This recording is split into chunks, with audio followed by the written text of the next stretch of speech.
You are about to enter the fantasy football show. Please stand by like a boss. Estás entrado al fantasía fútbol novelas. Espera con el patrón.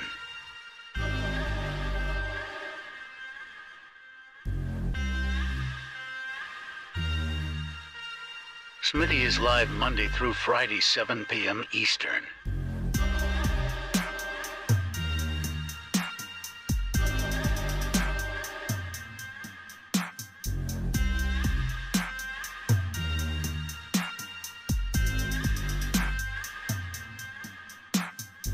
Get on-demand one-on-one text advice with Smitty at thefantasyfootballshow.com.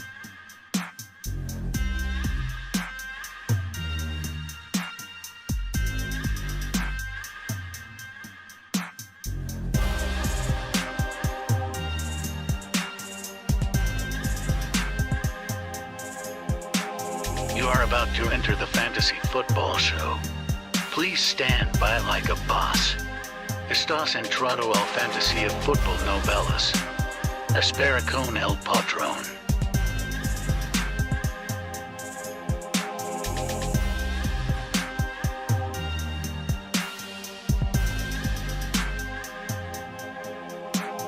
Get on-demand one-on-one text advice with Smitty at thefantasyfootballshow.com.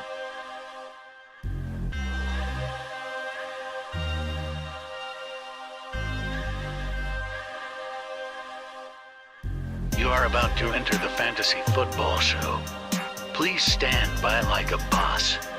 Estás entrado al fantasía fútbol novelas. Espera con el patrón.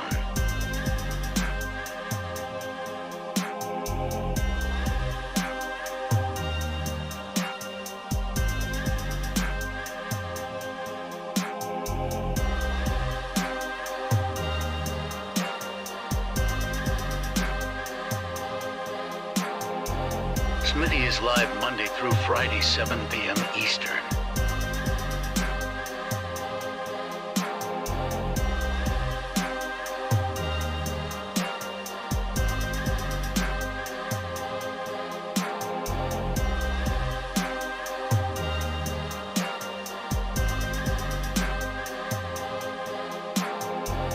You are about to enter the fantasy football show. Please stand by like a boss. Estás entrado al fantasía fútbol novelas. Espera con el patrón.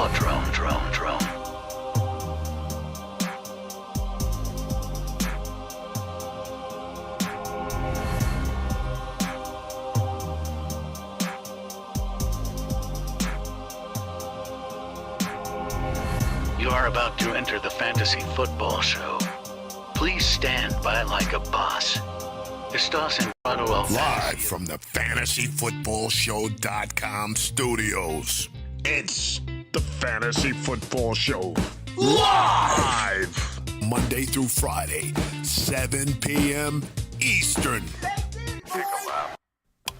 What is going on, good people? Right in front of your face, you have a topic that is near and dear to my heart, and I think near and dear to everybody's heart in this room right now. We've got about 40 to 50 people filing in.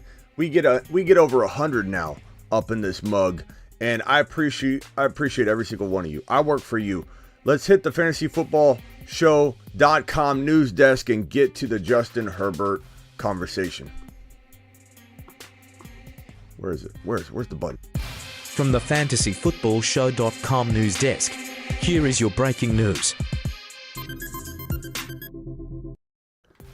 This man, Justin Herbert, is off to the best start in the history of the NFL. He is the number one quarterback in NFL history through his first two seasons. These stats are crazy, and they're absolutely understated in the fantasy football industry. You don't even hear people talking about this around the NFL. This guy has the most passing yards ever in his first two seasons in the NFL. Passing touchdowns, 69 through two seasons, ranks number one in the NFL. 9,350 yards through two seasons, ranks number 1 in NFL history. Most 300-yard games ever in his first 2 seasons, ranks number 1 in NFL history, 17 300-yard games. This guy hasn't even started yet. This guy's been working on his footwork in the pocket. He's not even fully ready to rumble. He's not even fully unlocked or unleashed. This team is going to get better. The defense just got a whole lot better. They added some of the most impacting defensive players I've seen a team acquire all offseason long or the past 2 seasons. This defense is going to improve dramatically. This is a sneaky top 5 to 7 fantasy football defense, the Chargers in 2022. I'm telling you, I'm drafting them very late in my draft, obviously the last couple rounds. And I think they could be very, very sneaky. I think field position is going to be a huge lift for Justin Herbert in his game. It's going to take him to the next level. This guy's going to live in the red zone. And I think there's a chance we see him throw for, not get a total amount of scores in this ballpark, throw for this many TDs, meaning he'll probably run for another 3, 4, or 5. I think he could definitely throw for 45 or more touchdowns in 2022. I think it's totally possible. I think this guy could throw for 45 touchdowns, score an additional 3, 4, or 5 on the ground, and then boom, he's got 50 touchdowns. 50 touchdowns this guy could have in 2022. Absolutely unbelievable beginning to what could be one of the better quarterbacks in NFL history. He literally is on the path, the GOAT path. He's on the path to become one of the best quarterbacks in NFL history. And people are going to tell me to pump the brakes. Let's let him play another couple years before we start calling him the GOAT. He's a GOAT in training. Look, his rookie year, just several weeks into the season, we created Herbert's the GOAT. He'll punch you in the throat. And people laughed at the fact that we were using the word GOAT with Herbert.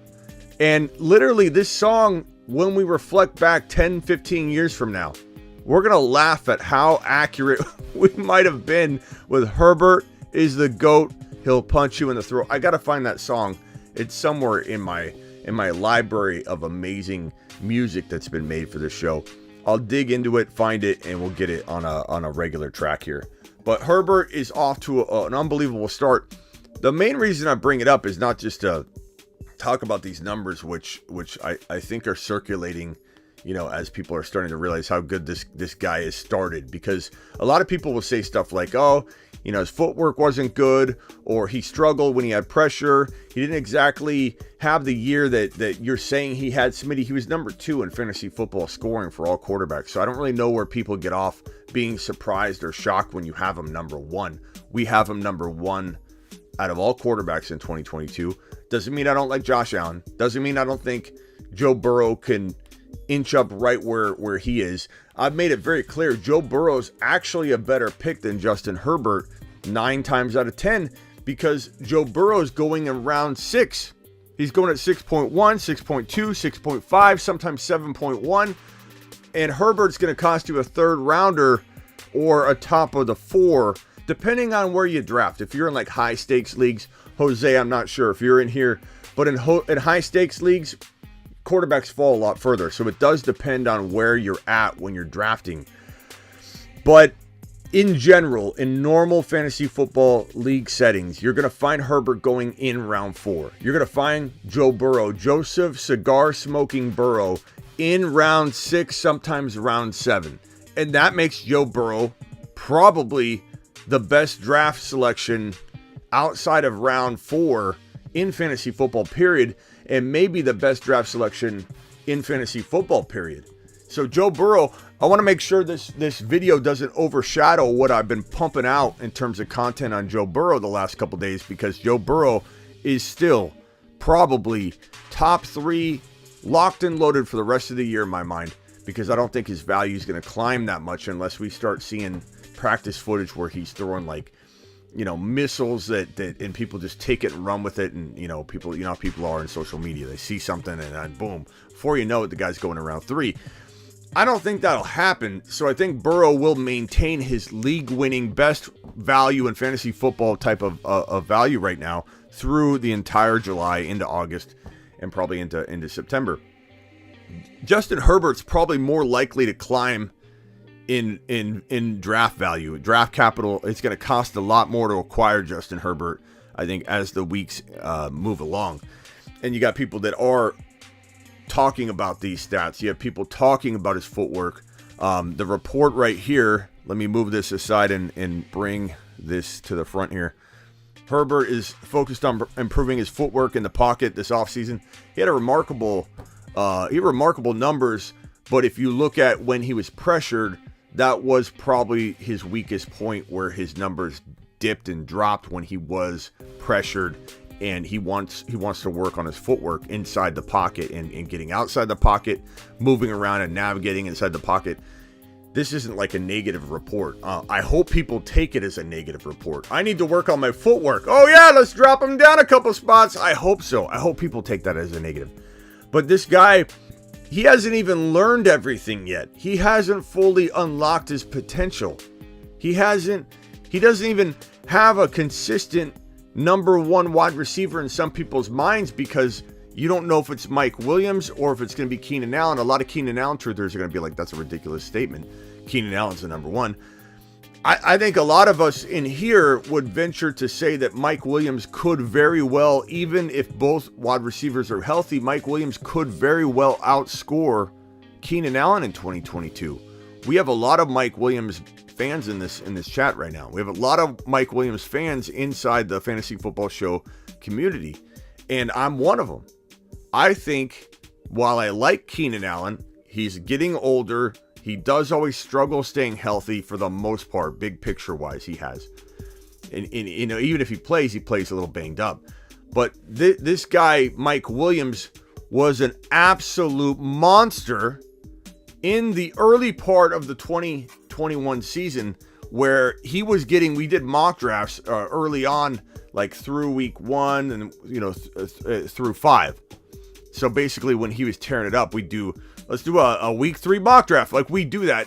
Not like we drag a whole mock draft out in an app or a draft app, but we would literally mock draft in the chat. We'd be like, who would be your number 1? Who would be your number 2? And if you look at Mike Williams' game log in the very beginning of the year, and you take it all the way to the bye week, because he got injured and then he kind of played hurt and he had some mediocre games. He kind of dropped off. And people got frustrated and lost confidence in him because he fell off the face of the earth, essentially. But here's his game log through 5 weeks. Well, actually, I'm going to put up through the week 7 bye from 2021.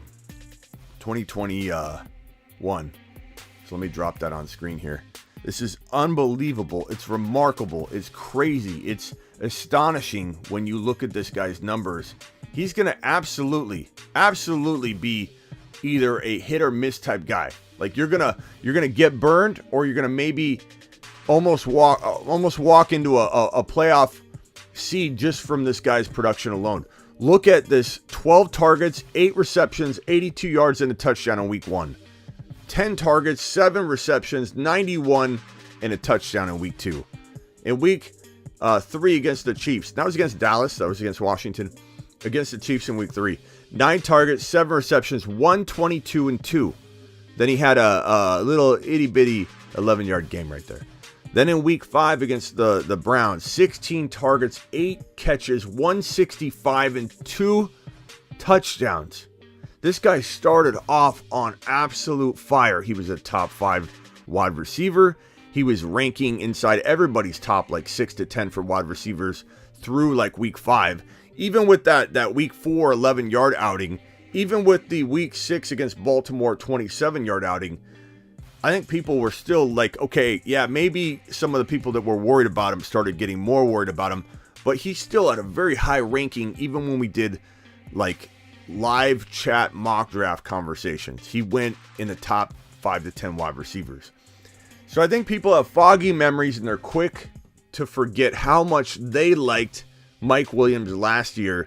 He got banged up. That's a big concern. Could he get banged up again? Yeah, he could. Will he disappoint again? I don't know. He's definitely not a consistent guy, or at least he hasn't been. But with Justin Herbert being the signal caller, the commander in chief of the offense, I feel like I'm willing to bet on him more than I am a player that isn't being tossed the rock by Justin Herbert. If Justin Herbert is going to have this remarkable number 1 overall quarterback season in 2022, someone's catching the football. And I know Keenan Allen's going to be a part of that, but someone's catching the football outside of Keenan Allen. Literally, both these guys could have 1,100 yards. Both these guys could have double-digit touchdowns. And Mike Williams last year, even dropping off at 76 receptions, wouldn't be shocked if both of them were over 90 receptions, one of them well over 100. This guy's going to throw. Justin Herbert. Last year, here's Justin Herbert's career game stat or season stats.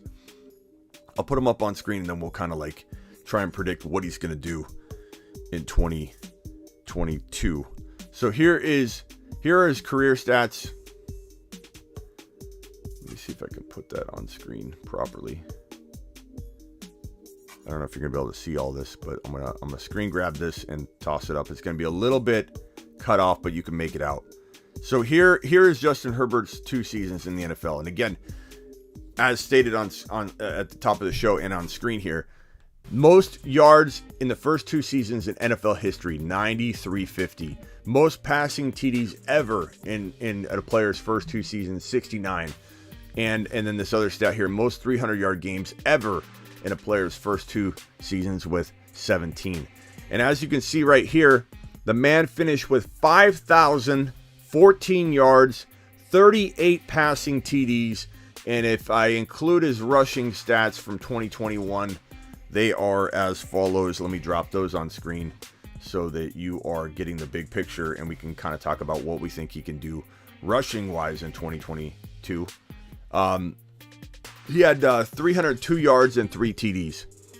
So that's 42 touchdowns that he had last year when he wasn't fully unlocked. 5,000 yards and 42 total touchdowns, 300 yards on the ground. He was QB number 2. He could have easily 5,000 yards. That's not going to be a problem. We've seen him do it as a sophomore. 5,000 yards. Could be 5,200. It could be 5,300. It could be more. Let's call it 50. Let's call it 5,200 yards. 5,200 yards. I'm going to say 45 passing touchdowns and 4 or 5 rushing touchdowns. That's 49 to 50 total touchdowns. We'll call it 350 yardage wise on the ground and 5,200 yards. This right here is your 50 TD season.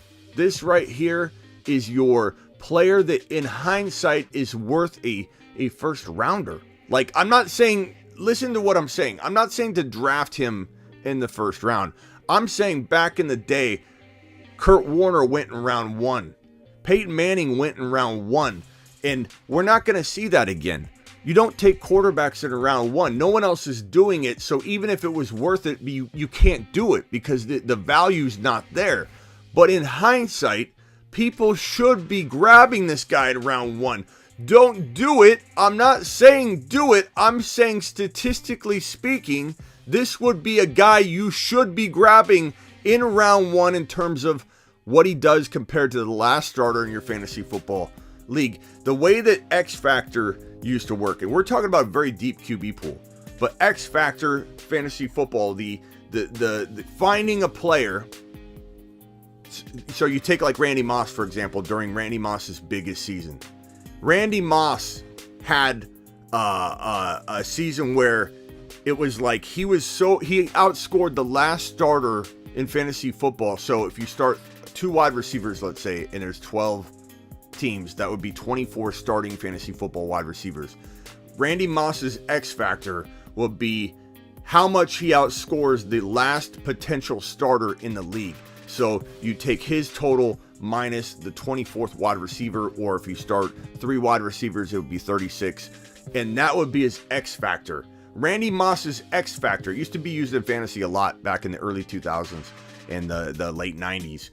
The X factor for Randy Moss was astronomically higher than any player in fantasy football. And quarterbacks oftentimes would have that X factor difference, that discrepancy between the top guy and the bottom guy that's a starter in your league. So the 12th starting quarterback versus Herbert, what is that X factor going to be? Some are going to say not that big of a difference because the quarterbacks are really good. If this guy's throwing for 5,200 yards and he drops 50 total touchdowns and he runs for 350 or 400 on the ground, he's not a bad runner at all. He will do well running the football. He'll punch in 3, 4, 5 touchdowns on the ground.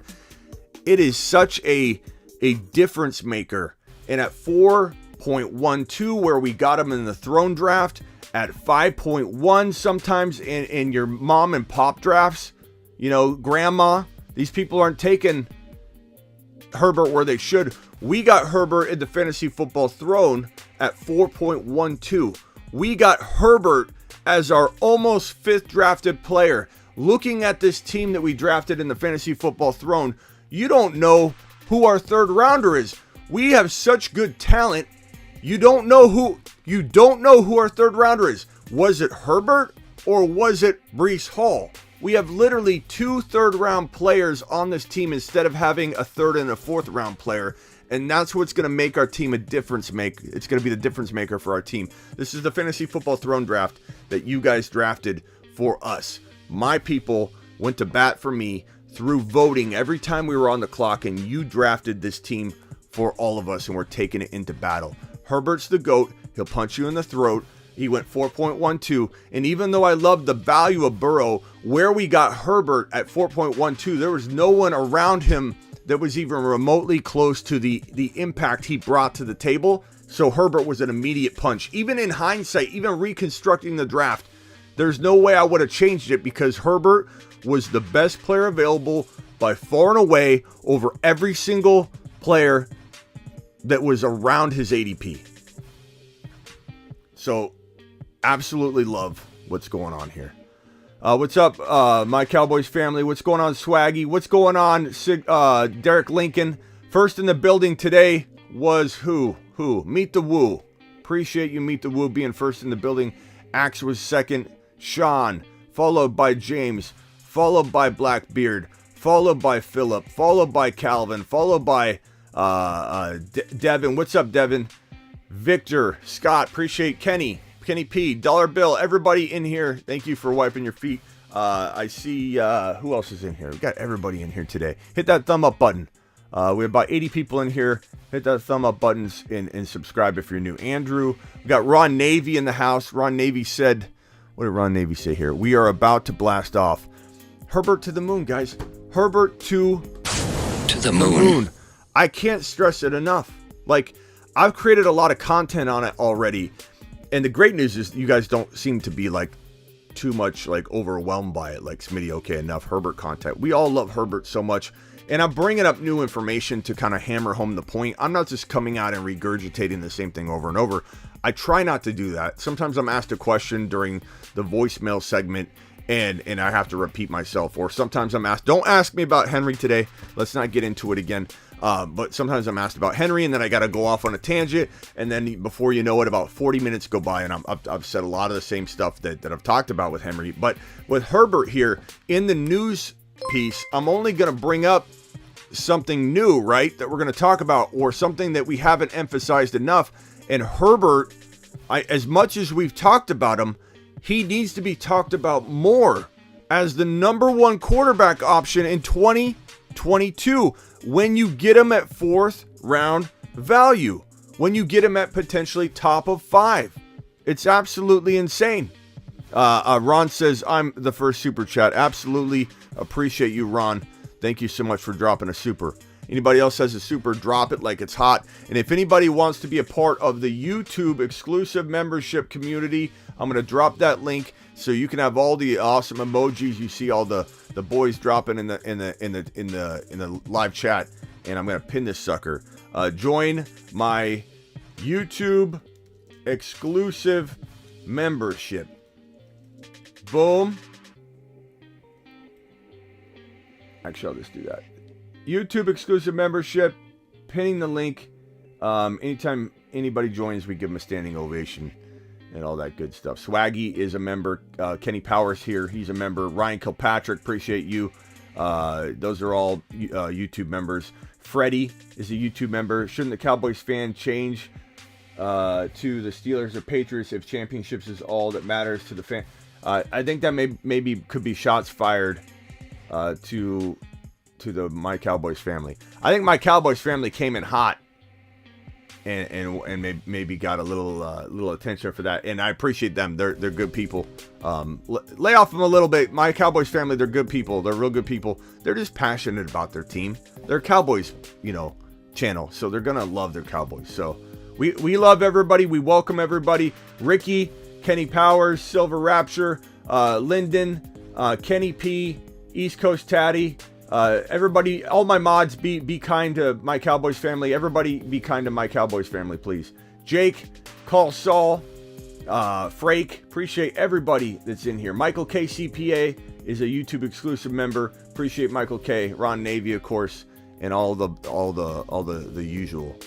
I don't know what you guys think about Herbert at this point, other than he's the GOAT. He'll punch you in the throat.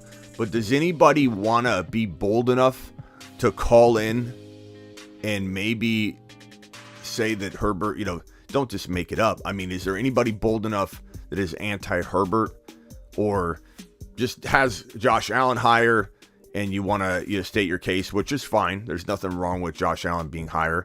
Does anybody want to come in and talk about this topic? I'm going to open up the phone lines, and I'm very curious to know if anybody has a different approach or take on this. For me, Herbert's the number one. Doesn't mean that I don't draft Josh Allen when he falls to the right value. I want Josh Allen in a couple leagues. I absolutely do, and I will own him in a couple leagues. But in the end, at the end of the day, Joe Burrow and Herbert are better values than Josh Allen, and I think they're going to be absolute monsters. Call into the show. Call into the show. Call into the show. Dial 602 NFL. Dong. Okay, so call in if you want to talk about any of this stuff. Overcome. Dial in one more time. I sometimes it goes away so quickly, and there's nothing I can do to change it the way that I have it set up. It's hard to explain why. Let's get Henry off the screen. We don't need another Henry debate today. Not today. Call in again, Overcome. Can't go wrong with Herbert or Allen.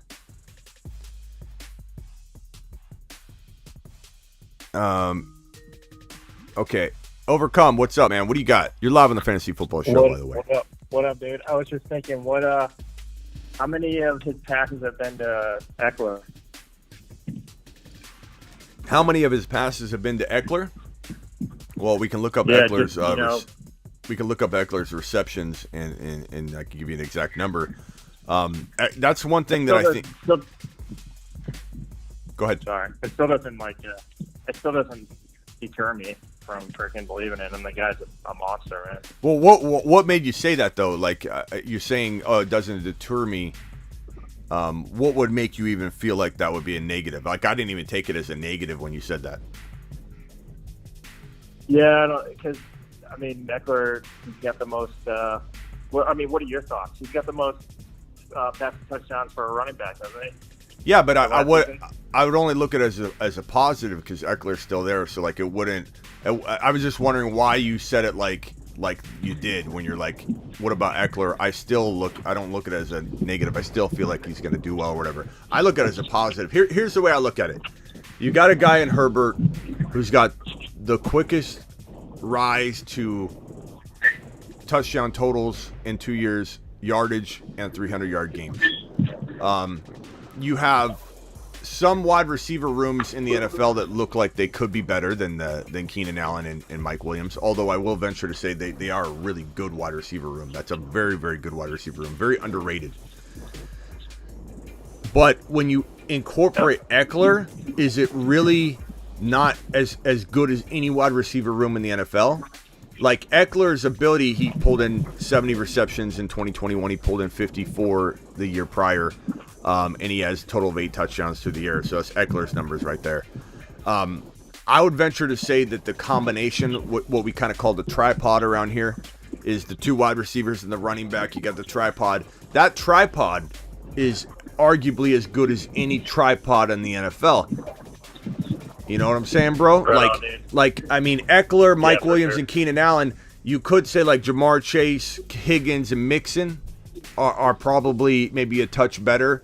But I think overall you've got the Chargers defense is way better than the Bengals. Offensive line's better. Like there's a lot more to consider than just that, the talent on the 3 players that we're talking about. To me, I feel like that's the difference maker, and what separates Herbert from Joe Burrow this year is you have a top 5 to 7 crafty defense that you can grab in fantasy football too, but that's going to give this offense field position. And you get a lot of people that say, well, if Herbert's in good field position all the time, then he's not going to rack up the yardage. I disagree, because the defense will put the offense back on the field real quickly. They're going to throw a lot. And on top of that, even if Herbert's yardage is down, let's say he throws for 5,000 even or 4,900 or something, because he is living closer to the end zone every time he gets the football. I still think that leads to a multitude of 3 and 4 touchdown games. So maybe this guy ends up walking out with more touchdowns and less yardage than you expect, but it's all going to wash. His production's going to be through the roof. He's going to be an absolute monster. Oh yeah, dude, and they just got pick up that corner from New England. Yeah, man. What's the name? Jackson. I mean, so they're gonna. Yeah, I mean, they're gonna be on the field a lot, bro. Mac, it's unbelievable what they've done with this defense. It's going to be a top 5 to 7 defense in 2022, I believe. Right on, man. What else you got, man? Oh, no, that's it, man. I'll let you get to someone else. What's the highest you take Herbert?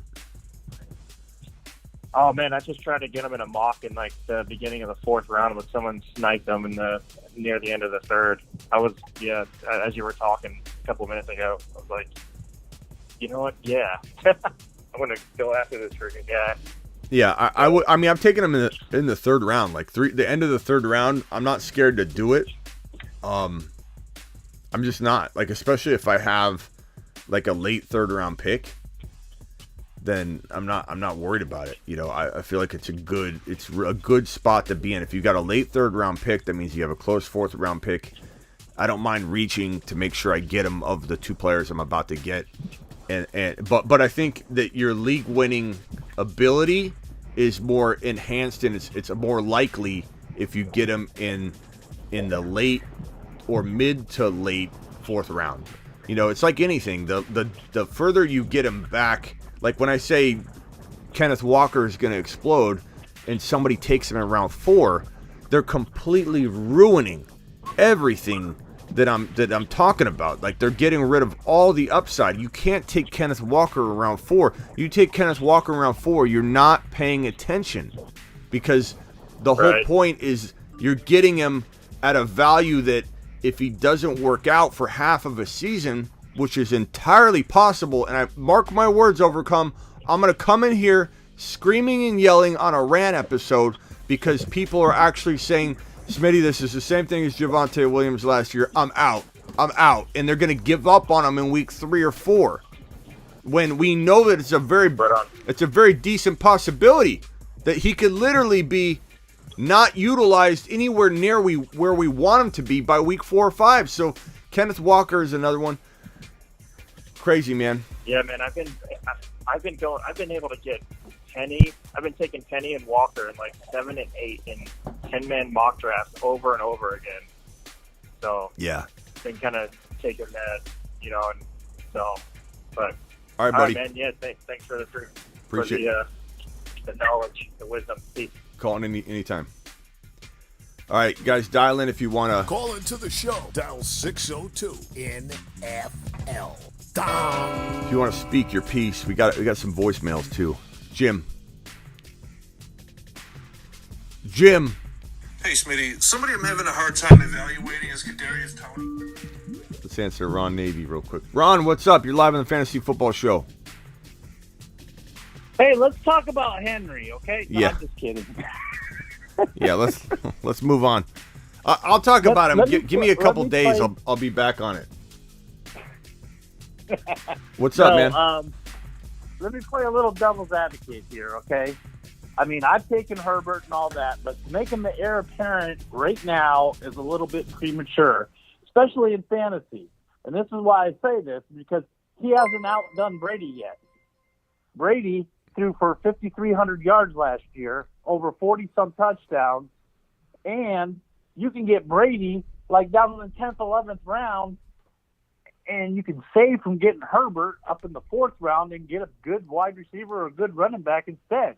So the value of Herbert, in fantasy at least, isn't there when you can get somebody like Tom Brady who gets overlooked for whatever reason, and he'll give you just as much value better value than Herbert right now. Will he, though? Will he? Because the way I see it, and I know you're playing devil's advocate, but the way I see it, Herbert's going to throw for 45 touchdowns, maybe score a total of 50. I don't think Tom Brady's going to come close to that touchdown number. So even if they're close in yardage, there's a big discrepancy in touchdowns. And I'll go as far as to say, where are you taking Tom Brady? Let me put it on the board. About the 10th, 11th round. The where? I can get him in the 10th or 11th, sometimes in the 9th. Okay, let's just call it the 9th round. So we're taking Herbert at 4 points. So this is 1, 2, 3, 4. So we're going to put Herbs here. 5, 6, 7, 8, 9. Okay. Who is available in round 9? Let's take a look at some consensus data and figure out who would be available in round 9. Because this is that apples to apples comparison. I get what you're saying, and everybody and their mother makes this argument with me every single offseason as if, it's new or I don't understand. I'm not saying you're saying that, Ron, but people will be like, Smitty is so deep at quarterback, you can wait, and there's just value there. Like, I understand that, but when you compare apples to apples and you say to yourself, okay, Kenneth Walker is going at 88. So if you're talking about somewhere in the 6 to 8 range, you can get Walker and you can get Herbert versus getting your Tom Brady right here in 9 and a player at 4. And a player in the 4th round you might get like a Gibson. You might get maybe, let me pull up a couple names, a Jacobs, a Gibson, a J.K. Dobbins, maybe an Eli Mitchell, maybe a Hollywood Brown. You could definitely get one of those players, maybe a Waddle, and someone like that. So Brady and Waddle versus Herbert and Walker. What I'm trying to say, if you're talking about 8th round, so if you're going 7th or 8th round, if you're going 9th round for a quarterback, it's a little bit deeper than Walker, but you could still potentially get maybe a Tony Pollard. You could still potentially get a player that, let me just go deep and try and find a couple names, like an Ayuk, or maybe someone like trying to go real deep, like even a Claypool, even a Gage, or Russell Gage. So if you were to say Brady and let's say DK versus even Ayuk and Herbert, you can easily argue in a worst case scenario that those are either dead even, if I'm wrong about the touchdown discrepancy, or Herbert and Ayuk could probably absolutely crush Brady and whatever wide receiver you take. You know what I'm saying? So it makes sense to wait. It makes sense to not wait. It really comes down to who's on the board when Herbert's there. So like what I think your argument's telling me, Ron, and again, this is not toward you, it's toward people that have this stance, because I know you're just playing devil's advocate here. People that say, I won't take Herbert at 4.12 without even knowing what the board looks like, Ron, you can't say that. Like, if an analyst tells you pass on Herbert at 4.12 because there's value downstream in round 9, 10, 8, without even knowing what the board looks like, that you should never listen to that analyst ever again, because you have to have all the facts, and every scenario is different. What if the best wide receiver on the board's Cortland Sutton, maybe Hollywood Brown? What if the best running back is literally someone, 2 or 3 players you aren't really that interested in drafting. You're going to force a position and draft a position and not a player when Herbert makes, like, in the throne draft. Let me put the throne draft on the screen and tell me, Ron, I don't know if you can see it. Tell me what player, we took Herbert at 4.12. What player in after that pick, so it drops down to Mike Williams, who we got. What player on line 5, round 5, screams, if you take a quarterback early and miss on this player, you will not be able to make it up. I don't know if you can see it yet. I think round 4. Yeah, but we took him at 4.12, then it wraps it down to round 5. So tell me what player we skipped out on. Yeah. We got Mike Williams. So Jacobs, Cooks, Hollywood Brown, Sutton, Miles Sanders, Eli Mitchell, Jerry Jeudy, Mike Thomas, Godwin, St. Brown, Dillon. I like St. Brown. I like Dillon. I like Mitchell. But none of those guys scream if you pass on these guys and you go with potentially the number 1 overall scorer in fantasy football 2020. Potentially the number 1 overall scorer in fantasy football. In my mind, you're making a huge miscalculation to assume that the depth at the position's going to serve you better than taking the best player available by a mile in Herbert and going with an Ayuk or a Hopkins and Ayuk combo later to account for the wide receiver you're missing out on at 4.12, let's say. Now, if Breece Hall is there, then I'm taking Joe Burrow later and I'm passing on Justin Herbert. So that's why I say if an analyst tells anybody to not take a quarterback like Herbert early because of this without even knowing the board, it's crazy. Oh, I totally agree with you there. I mean, yeah, of course. Like being in the slot that you were in the throne draft. I mean, yeah, you're right on the turn. You got 2 picks right there. So yeah, it makes all the sense in the world. And it really depends on the players around them because every draft is different. So yeah, I would say to you, I know you would take Breece Hall in the 4th over Herbert 9 times out of 10. And I'll say this to confuse matters. If Burrow's the best value at quarterback in fantasy football. That's after everything I've just told you about Herbert. Burrow's still traditionally, most of the time, the best value because he falls so late. Is Brady? Everybody, like last year on DraftKings Best Ball, the guy who won it had Tom Brady.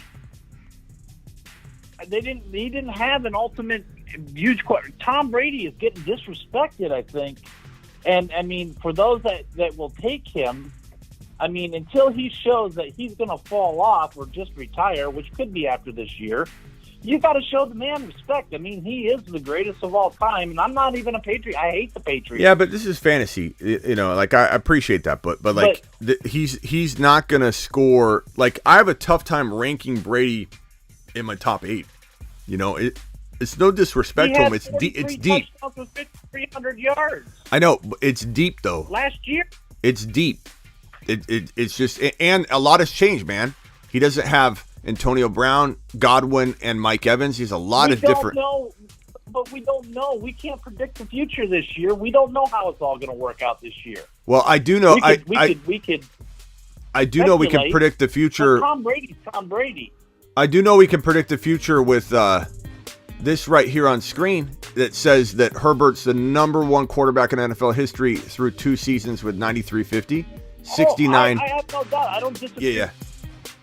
I don't agree with you on that at all. He's the next upcoming, thing. I mean, he's awesome. I'm not trying to degrade him at all. I'm just saying people need to maybe give Brady a little more respect because he's earned it and deserved it, and he's still playing that top caliber. And last year, he didn't show any signs of failing. He was still slinging that ball around, and I don't care. They got Gage this year. They got, they're missing players, but they're going to make up with it. Just like you said, White's going to probably step in there, the best passer-catching rookie running back that you've seen. And what do you think Brady's going to do with him? Brady's going to go to the moon with him. Yeah, Brady's going to go to the moon. I don't disagree. Like, here's where I don't disagree with you in a sense that if the board falls a certain way, like what I'm trying to argue here is that to make a decision to draft Herbert or not to draft him before you even get to your pick True. is absolutely asinine to me. Not you, Ron, but in general. I totally agree with Right. you. So 100% agree what I'm with saying you is with that. there is a place and time to do what you're talking about. Best player available opens all these doors. So for me, what I'm saying is if Brees Hall's there at 4.10 and I'm on the clock at 4.10 and Herbert's there, I'm taking Brees Hall 10 times out of 10. You know, I'm easily waiting on my quarterback because I love these other options you're talking about. I love Hurts. I love Trey Lance. Trey Lance in round 8 could win a league. Brady in round 10 or 11 could win a league. Like, all these things are possible. It depends on who falls to you. If you've got Brees Hall and Brady, that's far different than what we just went over. And you're talking about, okay, you got Waddle, or you're going with a player like Jacobs or whatever, and I'm getting to get Walker and Herbert. You know, it just depends on apples to apples. You cannot generalize and say, and I'm not saying you are, Ron, I'm saying in general for anybody watching, generalize and say Herbert early's a mistake. You have to know the board. The board I just showed everyone, this board right here from the Fantasy Football Throne Draft, this board shows you, and it also shows Burrow as the biggest steal of the draft. But even knowing where Burrow fell to, we didn't make a mistake drafting Herbert at 4.12 because Herbert was the best player by far and away, by a country mile. He was the best player at this 4.12 pick, by far. There was no one that even came close to his value. That with you at all. Had maybe... Yeah, I won't argue. Had maybe, let's say, like I'm looking down the 4th round, had maybe Terry McLaurin fallen, had maybe AJ Brown's not falling in the 4th round, but I'm trying to give you an example. Like, would I have changed directions? Yeah. Because guess what? We would have got Burrow, who went at 7.8. We would have got Burrow at 7.1. We would have took him in place of Hopkins.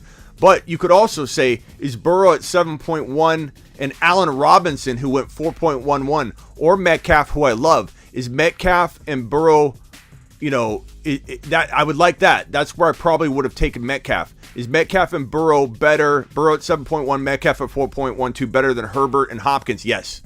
So that's where the change in direction happens. But DK wasn't there. Right. DK wasn't there. It was Mike Williams. Mike Williams was our next pick. He was the best wide receiver available. That's a stark difference from DK or Waddle or McLaurin. So all depends on who's there. I love Hurts. I love Kyler. I hear. I know you're just. I mean, it's a good argument. I'm glad you brought it up. You what? Yeah, I'm not arguing that fact at all because I would do the same thing as you did, and I've done it. I was just saying that, you know, Brady, people, I mean, the way the draft flows, if you have a chance of, like, if you pick Evans early and Brady falls to you, that's a great combination. Or if you get Cage and Brady falls to you, that's a good combination to have. That's good. And the thing is, you know, until, you know, when you first got on, you said, you know, you said he was the GOAT. Herbert's the GOAT. Well, Brady's the GOAT right now. I think, Ron, I think I know where this is. I think I know where this is coming from. Ron, you weren't here for it. There's a inside joke on the show. Herbert's the GOAT. He'll punch you in the throat. We made that song up when he was a rookie. Like, he couldn't have possibly been the GOAT. We were being very predictive. We're like, we love this kid. He's the GOAT. Like, we call everybody the GOAT. Everybody's the GOAT, Ron. He's not the ultimate top level GOAT. Like, you're talking NFL GOAT. We're talking about just, we toss it around like it's a second place, you know, prize. Everyone's the GOAT. Everybody goes to the moon, Ron. Everybody ends up, you know, here's lamb. Get lammed. Get lammed. Yeah, anyways, we created a song. It goes, it was a rap. It was a rap. It's Herbert's the GOAT. He'll punch you in the throat. Herbert's the GOAT. So, like, that's where that came from. But Herbert is on the GOAT path. I mean, he's most certainly what I just showed at the top of the show. This right here, this totally indicates that if there is a blueprint or a pathway to becoming one of the GOATs, maybe let's not call him Brady. I'm not saying anybody's going to ever win as many Super Bowls as Brady, but if he's on the path, whether he gets even 70% down this trail, if anybody's on the trail, it is Herbert. He is proving in these three. This is not just, let's find three categories where Herbert's, leading the NFL, NFL history in stats. Third quarter touchdowns, or 300-yard games when it's cold weather. Like, these are the three most, indicating stats that you could find. Passing yards, number one in NFL history. Passing TDs, number one in NFL history. And, of course, 300-yard games. These are, 17 300-yard games. That is crazy. 9350 yardage. 9350 divided by 2, Ron, is 4675. It's crazy. So he's on the path. Oh, no, I'm not saying he can't be the GOAT. I'm not saying he's the GOAT. Yeah. I just got to defend Brady, dude. And I'm going to let you go because other people might be trying to call in. All right. Appreciate you, Ron. Brady is the GOAT. Bye. Brady is the GOAT right now. You're right. All right, later. Yeah, for anybody that hasn't seen, some people are new. Herbert's the GOAT. He'll punch you in the throat. It's an inside joke. You ignored the like button, Swaggy, says Freddie. I don't know what that means. Manning is number 2. Manning is probably, I would say, the best quarterback in, I would say, history in terms of, you need a quarterback and you're going to throw him on the field for a game. That's the guy I probably would pick, or Kurt Warner. That's just me. Kurt Warner was unbelievable. What's up, the Bruce? What's up? Hey, Smitty. I'm going to play devil's advocate. Uh-oh. But for the 2-time reigning league MVP, Aaron Rodgers. Yeah, but he's got no wide receivers, though. How are you going to put him above a better value than Herbert this year? Here's the thing. Rodgers it's the receiver that is made by the quarterback. True. Not the receiver makes the quarterback. I think they made more of a deal of Devontae Adams leaving than Christian Watson getting drafted. But, I mean, to replace him. I hear you. And he's the 2-time league MVP, breaking back-to-back. I hear you that you like him, but it's not even, again, this comes down to value. If Aaron Rodgers, who's ranking, I think 11 or 12 on the consensus rankings, that'll probably, where did he go in the throne draft? He went, let me drag the throne draft back on the screen and we'll look at where he went in the throne draft. In the throne draft, Aaron Rodgers went at 11.2. There's no denying. He's even this team's backup quarterback. There's no denying that he's good value, the Bruce. But I think the devil's advocate part works. It does when you're talking about, somebody else being here at 4.12 that was blowing Herbert out of the water. If Breece Hall was there, I would have taken him. And then if we were on the clock here, and we didn't want to take Herbert here, we would have taken Breece Hall and Herbert back to back. Who we joking? But let's just say we didn't, or whatever. Could I take Aaron Rodgers at 11.1 and feel really good about it? Absolutely. Could I take Derek Carr? He went at 11.5. Could I take Stafford? Trey Lance went at 10.4. These are all good values. The difference is going to lie in, do you think Herbert's going to throw for 45 touchdowns or maybe score a total of 50? Because if you do, then it's going to be hard to argue that in that scenario I showed you there was any other move to make. Because who are you going to take? Hollywood Brown and then wait on your Aaron Rodgers? I don't need to do that. I took Ayuk and Hopkins later, or we did. I took Ayuk and Hopkins later, and we got Herbert. The only other quarterback I would take above him, but he went at, 7-8, Burrow? Those are the two that I would take above Herbert. Herbert. You take Aaron Rodgers above Herbert? Yeah. Value. And what people think is Aaron Rodgers, he has no receiver, so he's falling. Well, you don't know what Christian Watson's going to do. Tunyon, before he got hurt, he was a stud tight end. Maybe he's back. He has Aaron Jones. He has Aaron Dillon. Or A.J. Dillon. These guys are going to...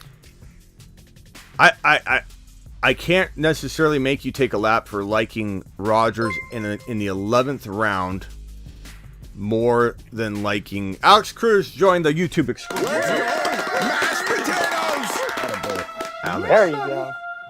Appreciate you, Alex. I'm not gonna make you take a lap for liking Aaron Rodgers in round 11 over Herbert in round 4. There's such a big difference in how to evaluate that value, but I will say I feel like Herbert's getting a little bit of disrespect from the Bruce.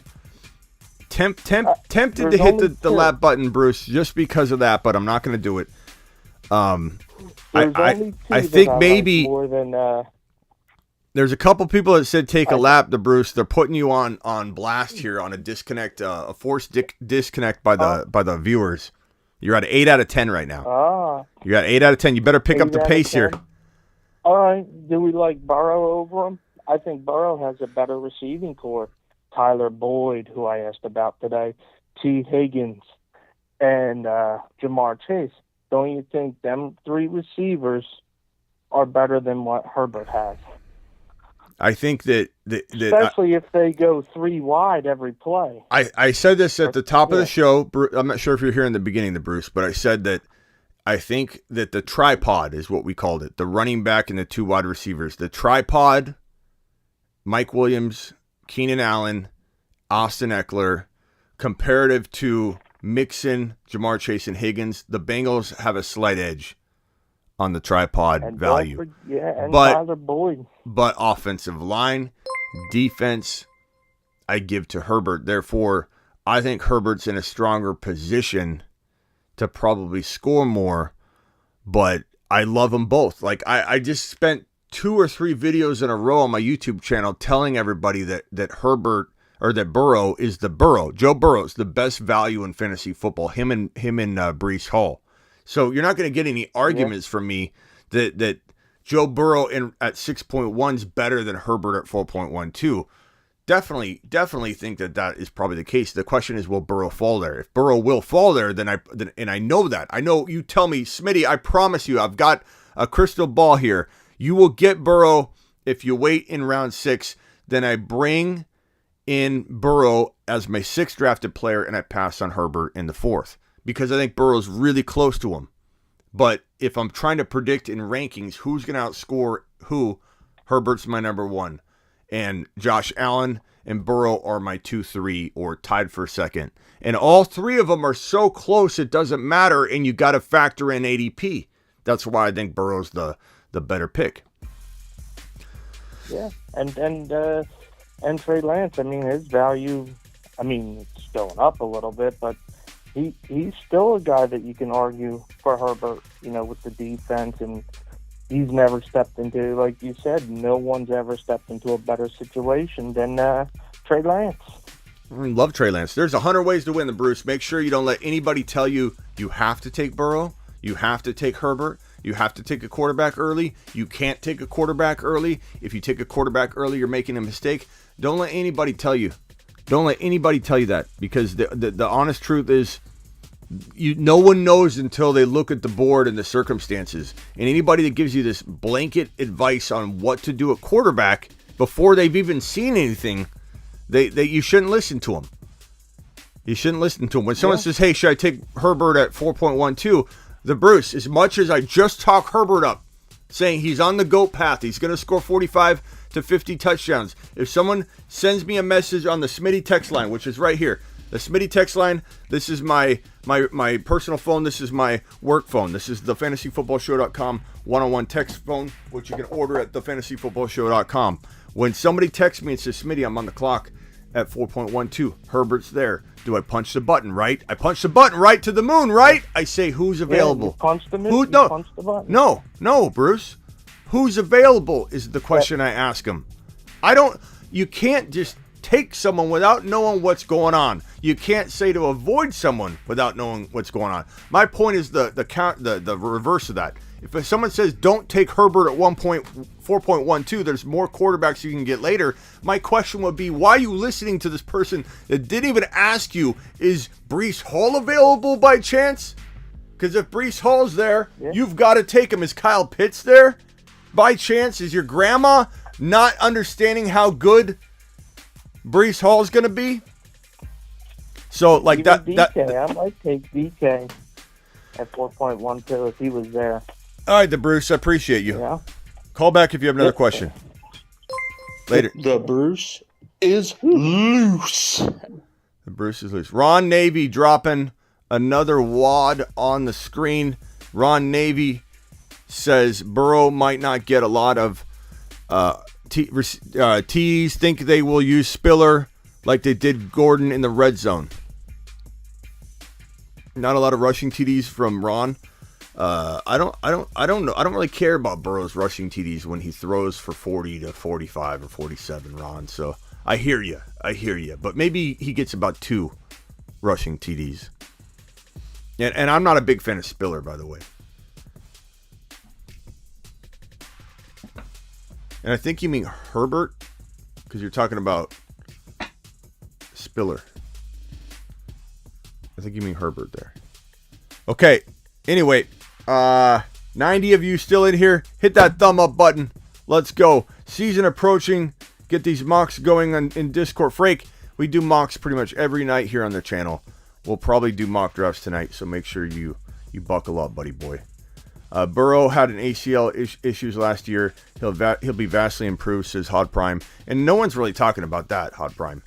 I don't even have time to talk about that because there's so much other stuff to talk about. So much other good content around Burrow's rise, and you're 100% right.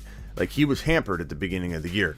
That's why I would say Trey Lance is walking into a better situation than Burrow walked into last year. And this coming from a guy that said the Bengals would win the division. Even with Joe Burrow trying to get completely healthy.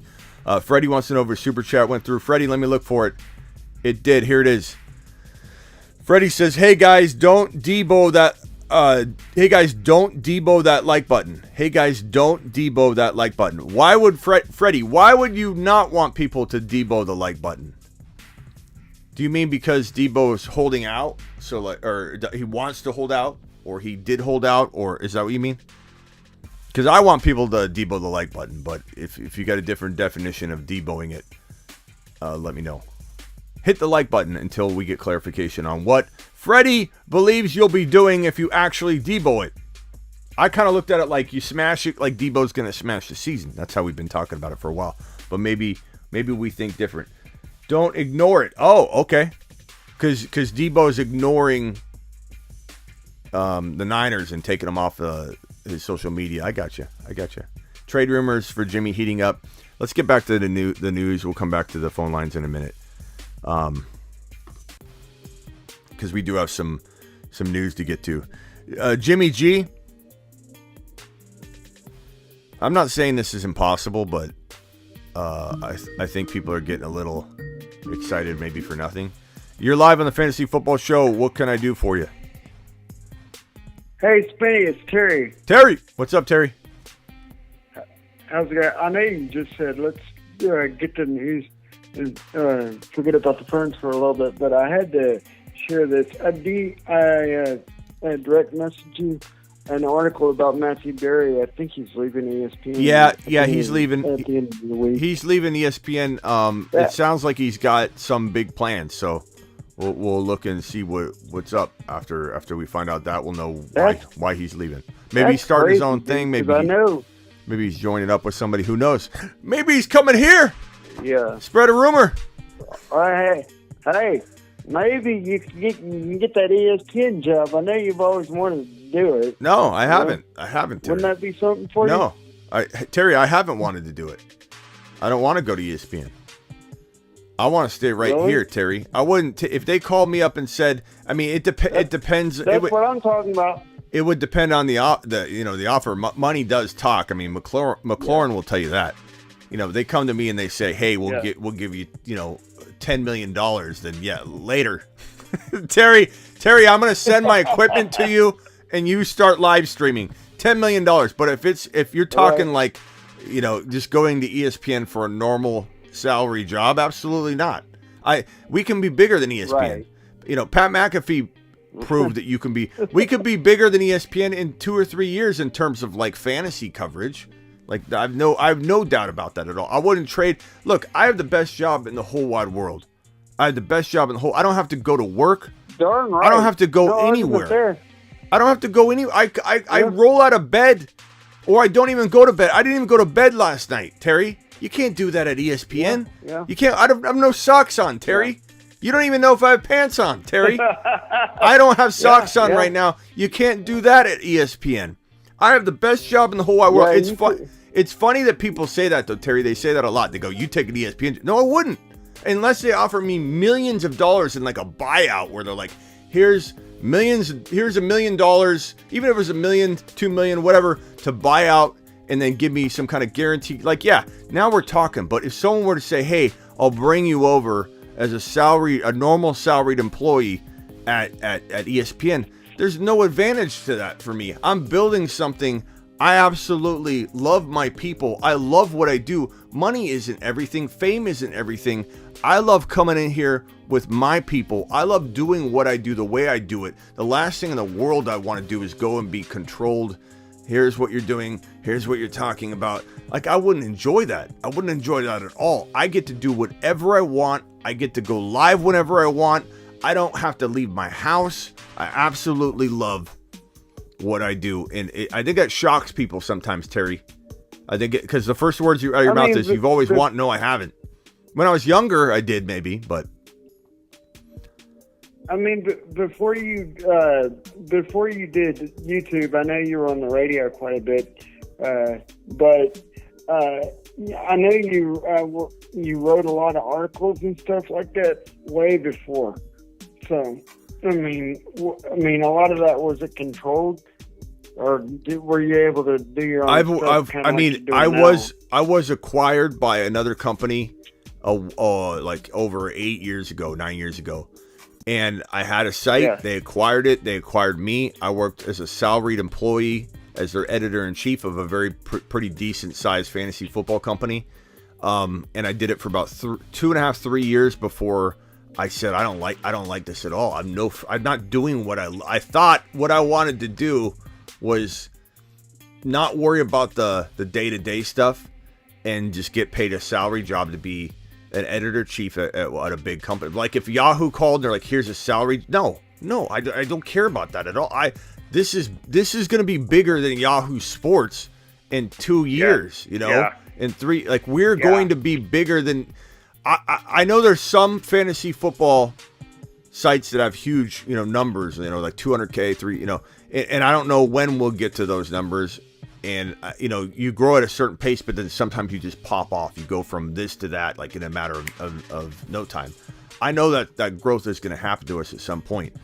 But even if it didn't, let's say I grew at the same rate I'm growing right now, I still wouldn't want to leave because I enjoy what I do. And I do well enough to where it's every year it's better. Every year it's better.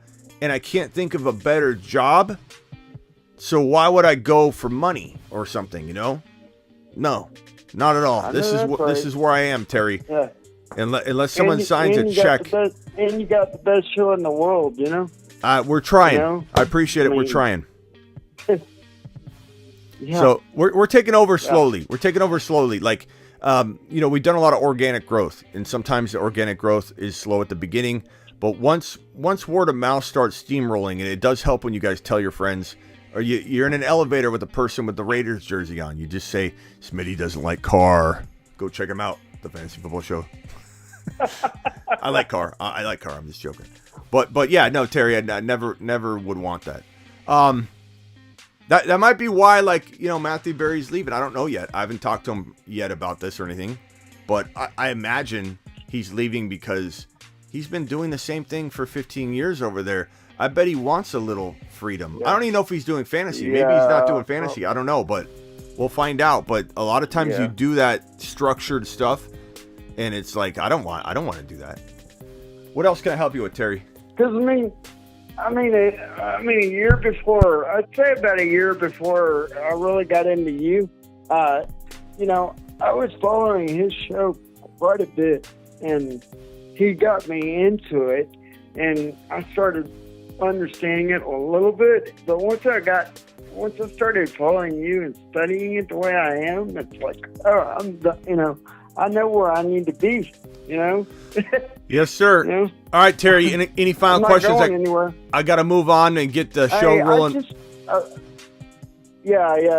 Before I get off, I just picked up Pat Fryermuth from Pittsburgh for the Cup League. So Love it. I went real late. Fryermuth to the what? Yeah. Fryermuth to the what? Yeah. What, Terry? Where's Fryermuth headed? Yeah. To the moon, baby. To the moon. Fryermuth, baby. All right, Terry. Appreciate you. To the moon. Go get back to putting All right. people behind bars with your jury duty. Don't go in front of Terry. Hey, that was terrible, man. A complete waste of my time. I would have been living at home watching the show. You know. Yeah. All right, Terry. Appreciate you. Later. Terry on the loose. Terry on the loose. Where's my button? Terry, he's scary. Terry's on patrol. Terry's on patrol. So back to this right here. Jeremy Fowler reports the Seahawks have discussed the possibility of Jimmy Garoppolo playing for them. This is kind of weird because I have this right over Herbert, as if the news is on Herbert. I'll move that. Do they realize this is the same division? Does anybody think that the Niners are really going to... I mean, maybe he's a Trojan horse, I guess. I've made that joke before. Send a Trojan horse into Seattle to ruin the place. I don't know. I mean, that could be a possibility, but most teams don't trade interdivision like this. Here's a quarterback so you can maybe compete. Like, they view Jimmy high enough in San Francisco. They view Jimmy high enough. We don't, but they do, to where they think they would be giving Seattle an opportunity to make their lives more difficult in one of the toughest divisions in football. So I don't know where this information came from. Could it be true? Maybe, but I just don't see it happening. I don't see it happening. I don't see the Niners wanting to trade him interdivision. This report doesn't make any sense. Poor Niner fans think they're really gonna get rid of Jimmy. I think there's a really, really, really small chance he gets traded out of San Francisco. I got Niner by nature in here, so earmuffs Niner by nature, but Jimmy G's probably on the roster for 2022. Raj and I have said that over and over. C-Mac and Vlad, he's not going anywhere. He in Shanahan's mind, and it's kind of true to some degree, he's a really good backup for this system because he knows it. The problem is the distraction factor, which I'd rather go roll the dice with no Jimmy G as a more secure backup to avoid the controversy and just let Trey feel like this is my team no matter what, and not have some kind of like, okay, if I get hurt, what's going to happen then? You know, what if Jimmy comes in and wins 4 games and I lost 2 and then I got hurt in the 3rd game? You know, what's going to happen then? I'd rather just kind of tuck it all away and not worry about it. But it is what it is. I'm not too concerned. This right here, Dalton Schultz. Reports are no deal is imminent between the Cowboys and Titan Dalton Schultz. I don't like this news. I don't think it'll affect anything, but I think they want to get him inked, and I think they know how good he is. I think maybe they're at a stall, but maybe because the two sides are so far apart, and then Dalton's got to come back to the table, and then they inch it closer and closer, and then they get it done. We've seen this before. It's a song and dance, and it's a agent versus the team and posturing. I firmly believe that Dalton Schultz is going to have such a big year that if they don't sign him now, they're going to sign him in the middle of the year to an extension, because he's going to consume touchdowns as his meal of choice in 2022.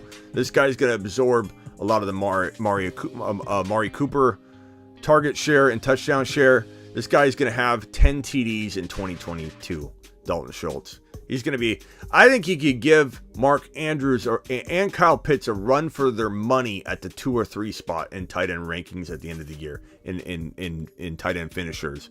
He really could be the 2nd, the 3rd, or easily the 4th or 5th tight end option at the end of the year, and walk into 2023 as a top 3 or 4 tight end taken. Your boy Smitty lands the breakout tight ends every year. And this is the one guy that I think we have to overpay for next year. I predict I don't want to draft Dalton Schultz in 2023 because your boy Smitty doesn't take a tight end early. And if he's going to gain Darren Waller type value from last year, not this year, Waller's a steal in round 5-6 right now. But remember when Waller broke out, your boy Smitty had him higher ranked than anybody in the entire industry according to Fantasy Pros. I had TJ Hawkinson higher than anybody in the entire industry according to Fantasy Pros. These two guys I had ranked so high, Waller and Hawkinson, and I didn't want either of them the next year because they climbed in value. It's all about grabbing Pat Freiermuth, grabbing Dalton Schultz while he's a 6th or 7th rounder, and he's climbed a lot, but I still like him. Freiermuth is going around 10 or later. Goddard's going in round 10 or later. Sometimes Goddard goes before Freiermuth. Sometimes, there's a lot of good tight ends to grab this season. And that's just two of my breakout guys. I love Kyle Pitts. I love Dalton Schultz. I love Andrews, of course. And at the end of the year, these guys will all be ranked really close together. I think Kyle Pitts could be in the second round if he blows up. But the problem with Kyle Pitts is maybe his blow up is a little bit delayed because of Ritter. We don't know what we're dealing with. Mariota is not going to do anything. I don't think he's going to feed him enough. So Ritter's got to come in. If Ritter doesn't look good when he comes in, then Kyle Pitts will be held back for another year. Not so much that he doesn't earn top 5 or 6 or top 4 to 6 tight end numbers, but Ritter is either the answer or he's not to Kyle Pitts being completely unlocked. Kyle Pitts could go from 4th rounder right now to literally top 14 overall pick if he can get those double-digit touchdowns. Kyle Pitts, with his yardage that he's going to get no matter what, with 10 plus, 12 plus, 14 plus touchdowns, is what's going to make him that Kelsey of the future. But we just don't know if he can get the touchdowns right now. It could take a little bit of time. I'm a little bit apprehensive of expecting big TD totals from Kyle Pitts until we know what Ritter's capable of doing, because I don't have like a gut instinct on Ritter. So I'm kind of indifferent on wondering if he can do it. Jeremy Fowler reports AFC personnel evaluator said that Broncos are tailoring the team's offense around Russell Wilson, which means that the entire offense is all about raindrops. Where's he going to drop this over there? Where's this guy with magnificent touch going to deliver the football over here? This is about Russell Wilson. This team is going to excel. This team is going to run the football. This team is going to lean on Javonte Williams. Russell Wilson, who is expected not to throw to the quarterback as much as we want because he didn't do it in Seattle. Get ready for Javonte Williams to be used all over the field. Russell Wilson can feed him 60 plus catches in 2022. Of that, I have no doubt. Do I think Javonte could eventually become a 70 reception wide receiver or running back in the NFL? Yeah, I do. Do I think it'll be this year? I don't know. It depends. But I think that he could easily pull in 50 to 60 receptions under the command of Russell Wilson. And I know a lot of people don't feel like that will translate over because he did this in Seattle. Seattle was different. The Broncos, this division is absolutely impossible, though. You don't know who's going to win it. I think Herbert's going to win NFL MVP. I think Herbert's going to win the division. The Chargers will win the division. I think Herbert's taking his team to a Super Bowl. I think Herbert wins not only NFL MVP, but Super Bowl MVP and wins the Super Bowl. I think it's going to be a magical year. I've got a bunch of future bets on Herbert winning MVP, on Herbert winning MVP and the Chargers winning the Super Bowl. I have all kinds of bets all over the place on the Chargers winning the Super Bowl and Herbert winning MVP and everything in between. And I really, really do believe that this is going to be a magical year for the Chargers. I also believe that the Broncos will look really good. I also believe that the Raiders and Chiefs are going to be hard to knock off as well. So, like, which one of these teams doesn't get a wild card spot? I think two of them will. I think the Chargers win the division. I think the Broncos and probably, I say the Chiefs will get the wild card spots, and then you're going to have the Raiders be out of luck, or maybe they grab the third wild card spot and no other team in any of the other divisions in the AFC grab a wild card spot. That could be possible. It almost feels like it has to be, when you look at it. But the Ray, it depends on what happens with these other, these other divisions. Will the Patriots or the Dolphins creep in? Who knows? Who knows? I know the Buffalo Bills will win the division over there, but will the Patriots or the Dolphins grab a wild card spot? I don't know. It's going to be really, really tough for all three of the AFC West teams that don't win the division. So if we assume the Chargers win, it's going to be tough for all three of the Chiefs, the Raiders, and the Broncos to win, to make the playoffs by grabbing the only 3 wild card spots available. But we'll see. We'll see. I like the Broncos' chances more than the Raiders. I like the Broncos' chances more than the Chiefs. I have the Broncos as the first overall wild card seed spot grabbed, and then I have the Chiefs and who knows grabbing the third one. Could be the Dolphins, could be the Patriots, could be a number of teams. What if the Ravens don't win the division or something and then they grab it? Like, anything's possible. It's going to be a crazy year, but Russell Wilson, the team's tailoring everything around him, and Javonte Williams is going to get unlocked at some point very, very soon early on. I think Melvin will be involved. I'm not a moron, but once Melvin Gordon gets banged up, or once you start seeing that, okay, well, we put Javonte on the field and he's the tackle-breaking monster, leading tackle-breaking machine in the NFL. He was number 1 in broken tackles last year playing halftime. When you see a guy produce, you're gonna get that player on the field more. I think Russell Wilson's gonna command it. Get him on the field. Get him on the field, and he's gonna get his way. Russell Wilson's gonna have a little bit of say. And believe it or not, this is not the same situation as last year, even though everybody wants to pretend it is because Melvin returned. Let's see. Dial into the show. Call into the show. Dial 602-NFL. Dong. Too early to look at strength of schedule. I'm just saying, look at Herbert to start his career. Herbert could be the GOAT. I mean, that's what the whole show's about, sensibility. The whole show. Voicemails. Tony, I obviously love. Hey, Smitty, somebody I'm having a hard time evaluating is Kadarius Toney. I obviously love the talent, and last year he had some spurts where he was just electric. He could be a top 20 wide receiver, or he could be a complete bust. Do you trust the Giants' offense this year, and more specifically, Toney? Let's take that to the voicemail segment. It's voicemail time. Drop a voicemail at the Fantasy Football Show on the gram. Tell your grandma. The question was Kadarius Toney. I don't mind Toney. I like Toney. I'll put Toney on screen here. I like Toney's talent. I don't like his where his headspace is, but he could change that. But I think he's going late enough to where I don't mind him. You get him as your wide receiver 4 or 5. You're not taking him as your wide receiver 3. He falls much later than that. 4 or 5, sure. Wide receiver 4 or 5, I'm okay with that for Toney. Not a big deal at all. Also, shout out to Matthew Berry announcing he's leaving ESPN. We all know Smitty's the GOAT, but Matthew Berry's a fantasy legend, so I'm excited to see what he does next. Yeah, he paved the way for everybody. Like, anybody doing it right now owes Matthew Berry a thank you. Hey, Smitty, what is this fascination with Christian Kirk? He's starting to run up draft boards. Is it just because he's a number 1 receiver? I don't know about run-up draft boards. Let me look at the consensus data on him across the industry. Kirk is not showing up in the top like 100 players. So I don't. Hold on. Maybe he is. Let me reload it. Kirk. Oh yeah, 102. So that's around Claypool, Lazard, Russell Gage, who I like all better than Kirk. So maybe you're right. Maybe he is climbing a little too high. Yeah.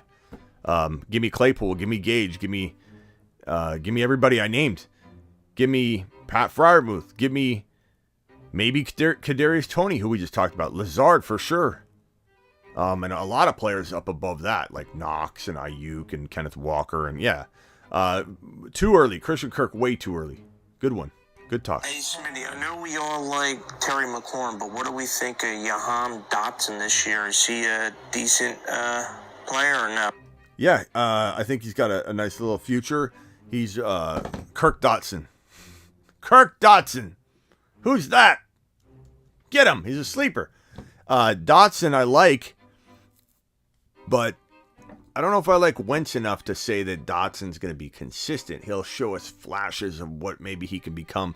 Look, if Washington got Russell Wilson, which they wanted everybody. We wanted Pat Mahomes. Pat Mahomes, can you come play? No, he can't come out and play today. His parents said no. So Mahomes goes back. What about Russell Wilson? Russell Wilson doesn't want to come play. If they had landed a quarterback like that, McLaurin would be heading to the moon. To the moon. Wrap around, back again. He would be a top 5 to 10 wide receiver. Right now, he's held back by Wentz. It's an upgrade. It's a good enough upgrade to make McLaurin, I think, a borderline top 9 to 12 wide receiver. I really, really like him in a strategy where you're waiting a very long time in order to draft your wide receiver 1. I love McLaurin in that sense. But I would say Dotson's hard to count on. I think we're going to see flashes of what we want to get out of him, but will we really, what will we really get at the end of the day? I don't know, in 2022. And I know I'm going to beat a dead horse, but can DK Metcalf and Tyler Lockett be on the same fantasy team, or you're asking too much of Seattle? Way too much from Seattle now that Russell Wilson's not there. Don't venture toward that at all. That is a trap. That is a trap. Go for DK. I'm not even sure I love Lockett. Depends on where he fell. But DK, no, don't go for both of those. No way. Hey, Smitty, with all the talk of Jamar Chase and T. Higgins, where does that leave Tyler Boyd in the conversation? Is he a nobody, or is he the third best option? I mean, he's probably the third best option. I guess I would say that Mixon's the third best option from a wide receiver perspective. Yeah, 129. You're talking about James Robinson, who I don't go near at all. Galladay, wouldn't draft Galladay. Jarvis Landry, Fant, Irv Smith. I mean, that's pretty good territory. Sky Moore. I like Sky Moore and Boyd. I like Sky Moore more than Boyd, maybe. But, he's surrounded by a bunch of garbage on the ADP rankings here at, 140. So, Boyd's got good value there, but I don't really love Boyd. But I like his value. Hey, Smitty, would you handcuff the Falcons' backfield of Algier and Patterson, or no? I don't know if I consider. I mean, maybe depends on the value.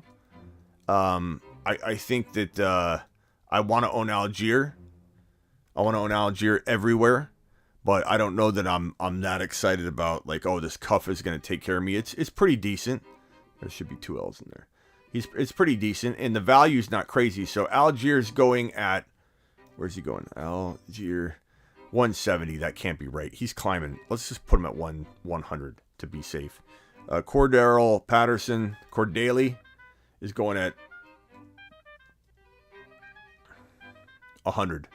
So yeah, you can cuff him. I like that. Smitty approved that. You've just been Smitty approved.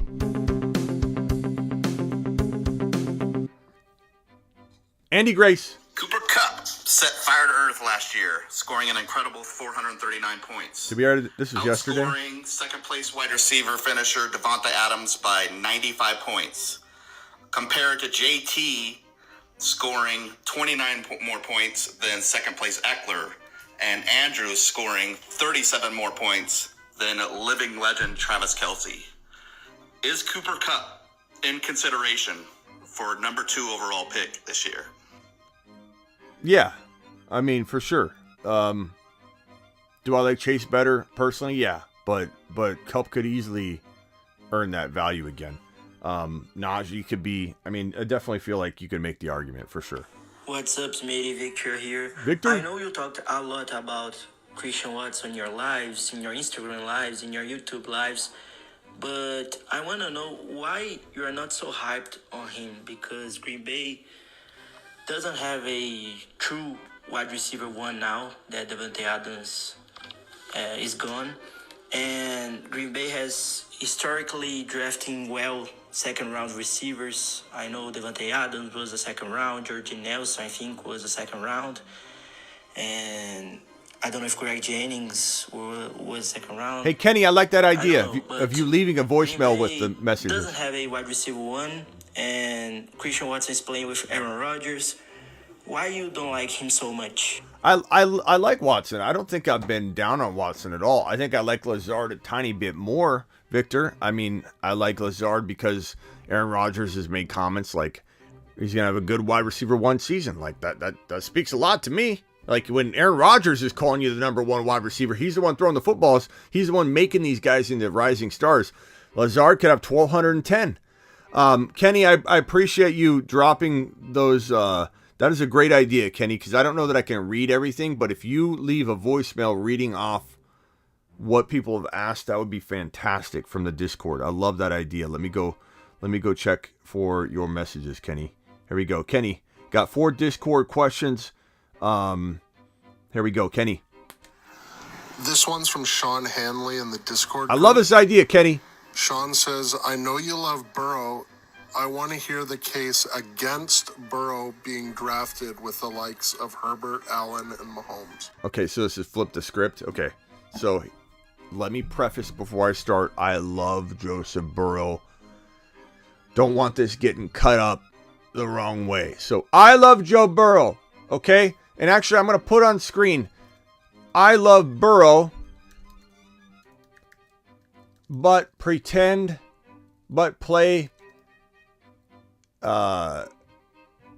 counterpoint. Okay. So just so everybody knows what's going on if they walk in. I love Burrow, but someone wants me to play counterpoint. Joseph Burrow. I can't even think of anything off the top of my head, really. Joseph Burrow's offensive line isn't all that changed. Yeah, they've addressed it, but guy's still getting drilled left and right, okay? I got to use the megaphone because I can't be serious with this question. He's getting drilled left and right. The pick should have been Sewell. He would have been more upright the entire time. Joseph Burrow has still a questionable defense overall. He's got some offensive line issues. And when you're talking about Herbert's got near the same wide receiver talent. He's got an amazing defense, good field position all the time. Bengals coming off the Cinderella season, and I just don't know. I think they could fall flat on their face. The depth is not there for this team to hang with teams like Josh Allen's Buffalo Bills and Herbert's Chargers squad. I just don't see it. I don't see it. That was painful. There's not much to say other than the other teams have better potential defensive and offensive line setups. Like Mixon, Higgins, and Jamar Chase. You can't really argue that anyone has a better trio than that we're talking about in this realm. So Josh Allen definitely doesn't have that kind of setup. He has Diggs, he has Gabe Davis, he has Cook and Singletary. He doesn't have near the weapons Joe Burrow has, but he has a better offensive line and potential surrounding pieces that kind of glue the whole team together a little bit better. Herbert, in my opinion, might have a little bit lesser tripod of talent in Keenan Allen and Mike Williams and Eckler, but it's so close. Like Eckler's, I think, better than Mixon by a lot, and then you've got Chase and Higgins better than Keenan Allen and Mike Williams by a lot. How does that wash, or what's the difference? I don't know. But you give me a now top 5 to 7 defense in this Charger team, and you got field position galore. So I honestly, I could make the argument like I did earlier at the top of the show that Herbert easily earns his 4.12, but so does Burrow at 6. If they're both getting drafted at 4.12, I would draft Herbert. If that answers your question, I would draft Herbert ahead of Burrow at the same spot. Dollar Bill from the Discord group asks, in your opinion, which running back and wide receiver will be the biggest movers in ADP between now and the end of training camp, both positively and negatively? I would say Breece Hall, running back positive, which will be a negative. He'll be the biggest ADP climber in terms of running backs climbing up. Javonte could be a second to that, because I think Javonte could climb up quite a bit. Ron Navy, drop another super chat. I just hear Smitty talking bad about Burrow. We're almost out of here, Ron. I might need your help in a minute. Barkley.